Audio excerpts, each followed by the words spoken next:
बात बात पर आप जो ये कहते हो कि देखो ये मेरी मेहनत का ही फल है, ये मेरी मेहनत का ही नतीजा है कि आज मैं उस मुकाम पर हूँ कि जो चाहे वो कर सकता हूँ, जहाँ चाहे वहाँ जा सकता हूँ, जो चाहे वो ले सकता हूँ, जिसे चाहे उसे बदल सकता हूँ, दुनिया बदल सकता हूँ।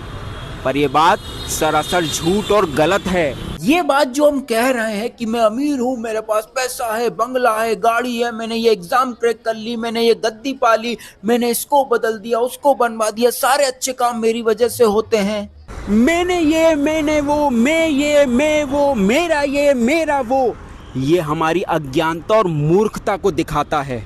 क्योंकि जब हम असलियत को देखेंगे तब हमें पता चलेगा कि यार हम तो कुछ कर ही नहीं रहे हैं, ना ही हम कर्मों का सृजन कर रहे हैं, उसको क्रिएट कर रहे हैं, ना ही हम किसी को वो कर्म करने के लिए प्रेरित कर रहे हैं, और ना ही हम उन कर्मों के फलों की रचना कर रहे हैं। यानी सब कुछ अपने आप हो रहा है। अपने आप माने प्रकृति के 3 गुण, सतोगुण, रजोगुण, तमोगुण द्वारा, इस प्रकृति के द्वारा अपने आप हो रहा है।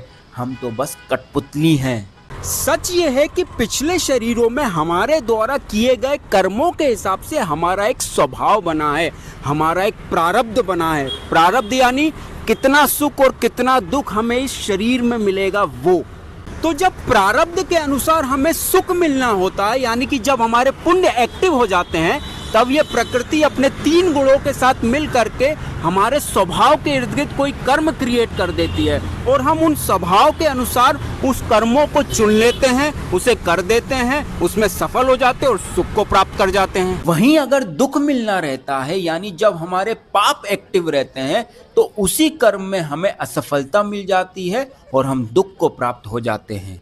तो इन कर्मों का सृजन, उसको क्रिएट भी ये प्रकृति कर रही है। उन कर्मों को करने के लिए प्रेरित, मोटिवेट भी हम अपने स्वभाव के अनुसार हो रहे हैं, जो कि प्रकृति द्वारा ही बनाया गया है। और उन कर्मों का फल भी हमारा प्रारब्ध तय कर रहा है, जो कि प्रकृति की ही रचना है।